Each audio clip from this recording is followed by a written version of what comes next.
లేదు. ఈరోజు మిమ్మల్ని అడుగుతున్నానండి, do you want wisdom? Fear the Lord. Fear the Lord. ఎవరైతే ఆయన ఎడల భయభక్తులు కలిగి ఉంటారో వారికి ఆయన కనబరుస్తాడంట.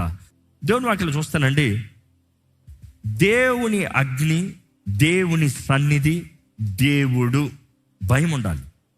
దేవుడు అంటే భయం లేని వారి జీవితంలో దేవుడే శిక్షించేస్తాడండి. ఇంకా మాటలు చెప్పాలంటే దేవుని భయం లేకపోతే అపవాది దోచుకుని వెళ్ళిపోతాడు. దేవుడిని భయం లేని వారి జీవితంలో దేవుని కార్యాలు జరగవు. దేవుడు ఎన్నో గొప్ప కార్యాలు చేయాలని ఆశ, కానీ దేవుని కార్యాలు జరగకపోతానికి భయం లేకపోతే దేవుని కార్యం జరగదు. మిమ్మల్ని యథార్థంగా అడుగుతున్నాను, దేవుడు అంటే మీకు ఎంత భయం?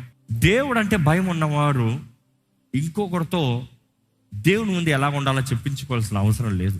దేవుడు అంటే భయం ఉన్నవారు బ్రతుకుని ఎలా బ్రతకాలో ఇంకొక మనిషి వచ్చి చెప్పాల్సిన అవసరం లేదు.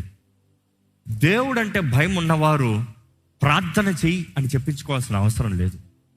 దేవుడు భయం కలిగిన వారు వాక్యం చదువు అని ఇంకోటి చెప్పాల్సిన అవసరం లేదు. దేవుని భయం కలిగిన వారు దేవుని సన్నిధిలో రా, దేవుని ఆరాధించు అన్న మాట చెప్పాల్సిన అవసరం లేదు.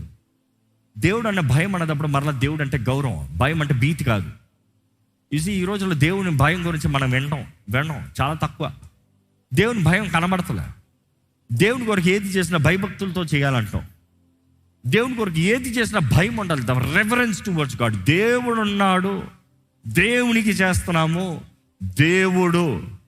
దేవుడు అనే భయం కలిగిన వారు వారి జీవితంలో వారు చేసే పనుల్లో దేవునికి చెల్లించే వాటిలో జాగ్రత్తగా ఉంటారు. They will not play with God.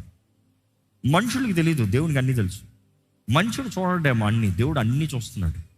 దేవుని ప్రజలమని చెప్పినప్పుడు దేవుని నియమము, దేవుని వాక్యం తగినట్టుకు వెళ్ళాలి.